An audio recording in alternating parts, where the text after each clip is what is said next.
Hey guys, it's Anthony Romrell, and this will be the third part of our activity of building a rock formation in Houdini. So I'm going to hit the F key. That's going to frame. If I hit the L key, it'll straighten out our stuff. I can use the space bar to move around. I can use the Option key and the mouse buttons, various mouse buttons to navigate this window, just like Maya. So what we want to do is, at this point, we're at a point where we want to put our ground plane in. Okay, so before the scatter node, we're just going to zoom out just a little bit. Before the scatter node, right after the mountain node that connects to the grid. So we have the grid, then the mountain node. Here we'll hit F, and I'll select these and then hit F again. So we've got the grid, the UV texture, the mountain node. After the mountain node, what we want to do is hit that connection, and I'm going to hit Tab and type in the word merge. So M-E-R, that'll bring up merge, and we'll set that down. And actually, we want to, I did that wrong. I'm going to delete that. I'm just going to put a merge node down below. My mistake. So I'm going to hit Tab, type M-E-R for merge. Okay, and what we're going to do is we're going to first merge our copies of our rock. If we visualize it, we're not going to see much of a change. Then we want to merge, we want to bypass our scatter node and merge right in to our merge node from that mountain node. And what that's going to do is it's going to visualize together the rocks and the ground plane. It's going to give us a little bit of a warning because we have some differences in our geometry, which we'll resolve later. We're going to hit the L key and the F key to straighten out our little bit of our mess here.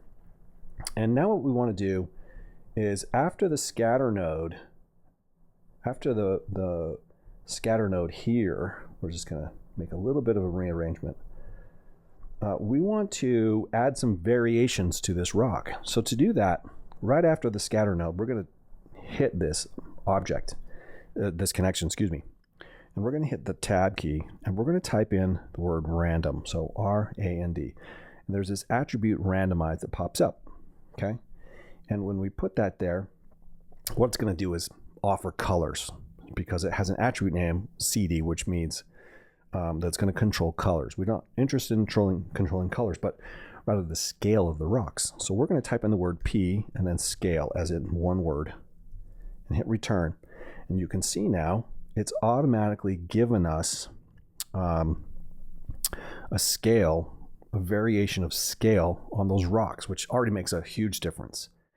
Then the next thing we want to do is we want to go back to that sphere node. We're going to tap on that sphere node, and we want this center point. We want all the rocks to be sitting on or slightly above the ground. Right now they're in the middle. That's because our center point's in the middle.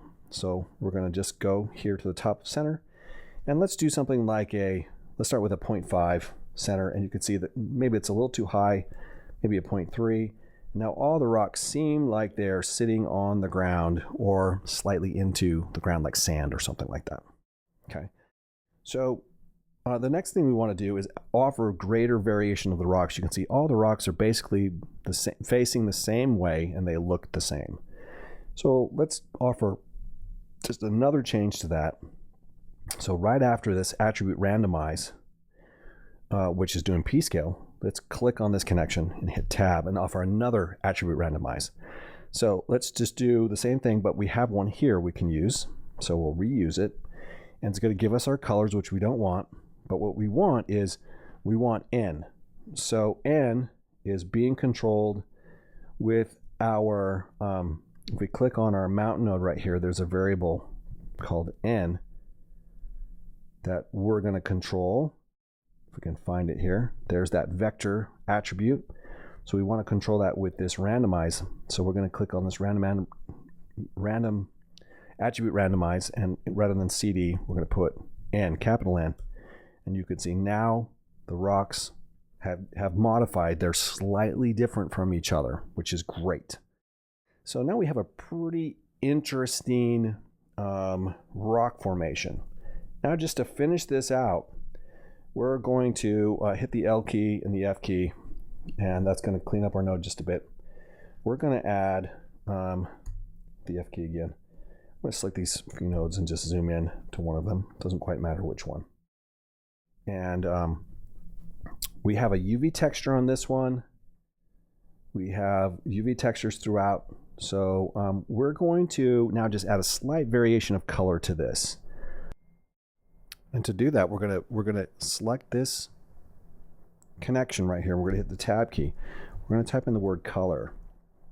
And what we'll get is this attribute adjust color.